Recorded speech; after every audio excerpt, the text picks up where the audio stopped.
Alright, so another day, another evening, another learnings tayo. So puntahan natin dito si Ricky sa site office natin. Rick, Hi, sir. so good evening Rick, no? Anong oras ngayon Rick? Mga ano na, magsiselo na. Magsi-7 na. Oh, so for reference natin, anong araw ngayon? Siyempre Thursday, September 7. September, ano September? October 7. Oh, hindi natin na-edit to, October 7, 2024, anong araw? Thursday. Thursday ngayon? Ay, Monday. Monday. O sige, hindi natin to edit. Hindi natin, wala nang take to ngayon. So, edit natin ha. Wala nang edit. Today is Monday, October 7, 2024. Mag-aalas 7 na ng gabi.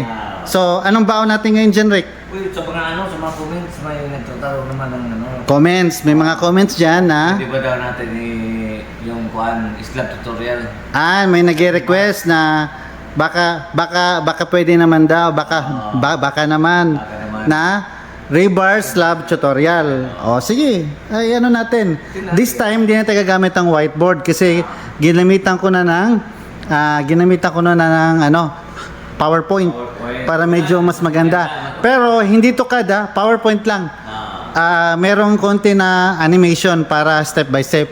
Ha? O sige, punta muna. Wala lang edit to. Hindi, ito puputulin ko muna kasi isa-set up ko na. Ayan o, para makita nyo. Yung laptop ko, ito yung stand ko para shot talaga. Ha? So, ikakat ko muna kasi isa-set up ko muna yung cellphone. Okay? Sige, Rick, kakat ko muna. Sige. Alright, so to continue, Rick, na-set up ko na yung camera. Okay, so ito na, yung rebar tutorial natin, yung cursor ko, rebar tutorial, two-way slab sa variant number 1. Kasi maraming variants to, Rick, para lang tong virus. Ang daming variants. So, nilagyan ko to ng variant number 1 kasi yung pagtapos natin to i-upload tong tutorial ito, maraming magko-comment. Hindi naman ganyan sa amin. Hindi ganyan. Diba? Yung sinabi nila hindi ganyan, ibang variants yon. Okay, para klaro ha. Itong variant na to is curtailed / cut bars, meaning curtailed, cut bars. Pag sinabing curtailed, cut bars yun. Okay? Meron din namang hindi cut bars. Merong bent up, di ba? May mga ganon. Okay, so let's start, no? Ginawan ko ng animation. So, step number 1. So, ito yung ito yung simple span lang to. Simple span lang. Isang slab lang, isang span lang, no? Kung maintindihan niyo tong simple span, madali nang may adapt sa dalawang span or multiple spans. Alright? So, step number 1, siyempre, lalagyan mo ng bottom bars along long direction. So, ganyan. So, dalawang direction yan, merong long direction, meron ding short direction.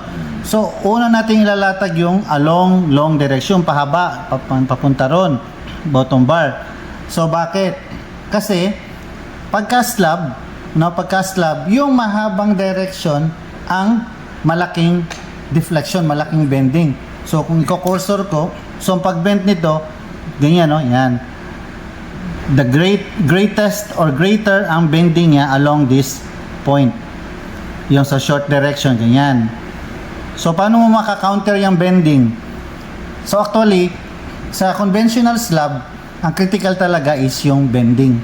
O kahit basahin mo sa NCP, ang nakalagay doon palagi is deflection of bending. No? Pero yung sa shear, hindi masyado, not unless kung wala siyang beam, which is yung flat slab. Kung flat slab, ibang usapan na yon. Pero sa mga ordinary lang na conventional na merong beam, hindi critical ang shear. So, paano magiging critical ang shear na may mga beam yan? So, hindi mo mapapuncture yan. Hindi mo mapapunch. No? So, ang critical talaga is bending or deflection. So, kung deflection niya greater dito, so para ma-counter yan, lalagyan mo siya ng bakal. Diba? On the positive. So, positive bending to, meaning downward ang bending. O, yun ibig sabihin ng bottom bar. Nasa downward ang bending niya. Kaya sa bottom bar mo lalagay. Pinaka outer fiber. Next, step number 2 is lalagay mo yung bottom bars along short direction. I-animate natin, ganyan. Kasi meron ding bending papunta ron. Diyan, meron ding bending. Pero kung compare mo, mas malaki sa slab mas malaki talagang bending niya dito. Sa ganyan, along short direction. Compare sa long direction.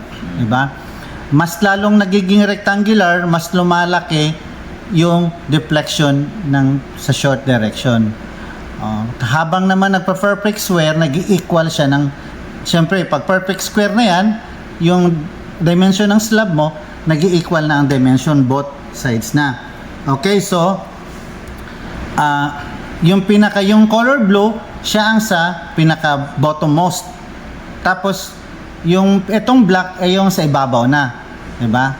So, ganun ang pagkaka-arrange niyan. So, malalaman mo naman kung meron kang computation, malalaman mo na yung moment dito mas malaki kaysa sa moment along sa short direction, di ba?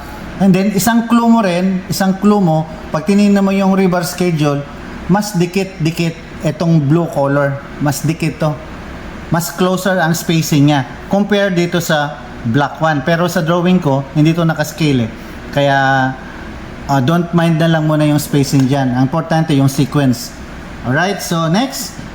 Step number 3. Ayan, actually, paglagay mo ng both ways na meron ka ng bottom bars, short and long direction, tapos na ang bottom bar mo.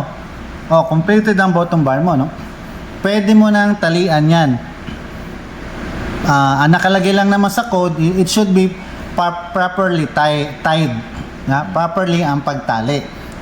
May mga designer tayo na na-encounter na each tie points pinapatalian. Well, walang problema doon, pero magastos. May iba naman na naka-staggered lang. Enough lang na hindi siya gagalaw. No? Yun lang. Sa code naman yun pagkakasabi, properly tied lang naman Okay? So, number 3, concrete spacer. Sige, lagay natin. Pak. Take note to, yun. Yung parang mga yun yung mga pula. Yun. I-repeat natin ang animation para klaro. Spacer. Diba? So, paano paglagay ng spacer? Kukuha ka ng hiki. Ihihikihan mo yan. I-uplift mo. Isosok-sok mo yung mga concrete spacer. Just enough lang So, kasi pagka sa site ka, kailangan mo rin ng workmanship tsaka yung aesthetic, no? Ika nga magandang tingnan. So, para magandang tingnan, naka-uniform na rin. So, repeat natin yung animation. Kailangan. I-repeat natin yung animation. Yun. Tingnan mo naka-uniform siya. Okay, naka-uniform. Wala nang rules yan. Sa inyo na yan. Kayo nung dyan, mag-decide na just enough, no? Na talagang enough siya ng spacer na hindi siya magsasag. Hindi siya magta-touch sa plywood or sa pinolik. Okay, step number 4. So, meron ka ng concrete spacer, tapos ka na mag-bottom bar. Next step mo is preparation na sa top bar. Alright? Paano ang preparation sa top bar? Maglalagay ka ng chair bar. Sige, animate natin. Paliliparin natin yung chair bar. Yun, ang galing doon, no? Yan. Okay, ulitin natin for the second time. Okay, lumilipad na. Anong napansin nyo? Naka-uniform siya. Walang rule to, walang code to. Nakasabi lang sa code, enough lang, no? Sufficient lang. And then, para magandang tingnan, dapat uniform ang pagkakalagay. Take note etong legs ng chair bar is dapat nakapatong sa bottom bar. Nakapatong. Bakit? Para hindi siya didikit sa plywood o sa pinolik. Kasi pag remove mo ng formworks sa baba ng underslab, pag dinikit mo yan sa plywood o sa pinolik, makikita itong bakal, yung pinaka leg niya or paa niya. So bawal yon kasi kakalawangin yon. Alright? So step number 5, top bars na top bars, yung continuous bar holder both ways na. Ito, i-animate ko yan, yun. Top bars yan na continuous bar. Oh, nasa L/4 na strip lang. Both ways yan ha. Along long direction yan, tapos along short direction. Yung mga continuous bar. May purpose yan ha. Ano purpose yan? Kasi at the same time, siya na yung holder. Doon mo ipapatong yung cut bars niya. Ayan, ano lang yan, kung saan lang ang L/4 na strip, hanggang doon lang yan. So kinukwenta yan, most likely mga 3 o 4. Medyo ano na yung 5, di ba? Kung minsan mga 5, ganon. Anyway, meron naman spacing yan makikita naman. Alright, so next step is top bar, cut bars. Ito yung L/4, no? Along long direction. So pay attention sa animation Yan, yung green. Yan. Okay, i-repeat natin. Papasukin uli natin. Cut bars niyan, mga L/4 na yan na top bar. So ano napansin nyo? Meron na siyang papatungan, di ba? Kasi nilagay na natin yung continuous bar. Di ba? Double purpose, di ba? Cut bars. Tapos yung cut bars, imbis na pinutol natin, diniretso na lang natin. Para ano purpose? Para purpose nito. Yan. Cut bars din, pero along short side. Di ba? Again, di natin to pinutol. Ito purpose nun. Lipad. Yun. Yung red color niya na L/4, double purpose. Meron na tayong holder. At the same time, ano na rin yan, di ba? Pinaka yung L/4 na yan. Imbis mag-splice ka ng bakal dyan para holder, yun na lang. Idediretso mo na. Kabilaan, di ba? Okay, i-repeat natin. I-repeat natin Yan. Okay, top bar continuous. Okay, again, ang purpose ng continuous, double purpose. Imbis na L/4 lang yan, pinutol natin, tsaka dinugtungan, eto holder na to. Holder na yan. Sa kabila. Yan. Imbis na L/4 lang yan dyan, hindi na natin pinutol, double purpose na.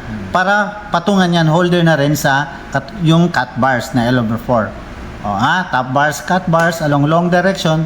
Tingnan nyo. Lumipad yung green. Pinatungan nyo yung red color, di ba? Meron na siyang holder, double purpose. Step number 7, cut bars, along short direction. Pay attention sa red color. Papatungan niya tong green. Di ba? Imbis kinat natin, kasi pag kinat na yan, i-splicean mo naman yan ng another na bakal kasi para patungan holder nyo, di ba? So, yun na ang purpose nun. Alright? So, yan ang tutorial natin sa two-way slab, variant number 1, courtail and cut bars. Ngayon, ito lang ang practicein nyo, simple span lang, isang span lang. Pag naunawaan nyo, i-repeat nyo lang to ng video. Pag naunawaan nyo, pwede nyo nang kapain yung dalawang span. Ganon din ang prinsipyo. Sige, kung gagawan ko to on the coming days, gagawan ko to ng mga double span o multiple span. Kasi ang hirap lang mahirap lang mahirap lang. Kaya nagko-consider lang ako sa one span. Ang importante naman single span, yung principle na alam nyo. Alright, so pag nagtutorial tayo, as much as possible, hindi na yung whiteboard. Ganito na, kasi na-animate natin. Di ba? So, okay, i-atras ko. Tingnan yung setup natin. Simple lang ang setup natin. Simple lang. Ayan ang setup natin. Alright. Tapos, yung estudyante ko, yung audience ko, si Ricky. Audience ko si Ricky. Ano? Okay na yun. Tapos, gagawa tayo ng ibang animation para mas klaro. Siguro sa footing or sa beam. I-try natin. Ano lang. Kung ano lang, at least learnings, di ba? Okay, so uwi na tayo, Oo. Sige, approve, Rick. Sige, thank you, bye-bye.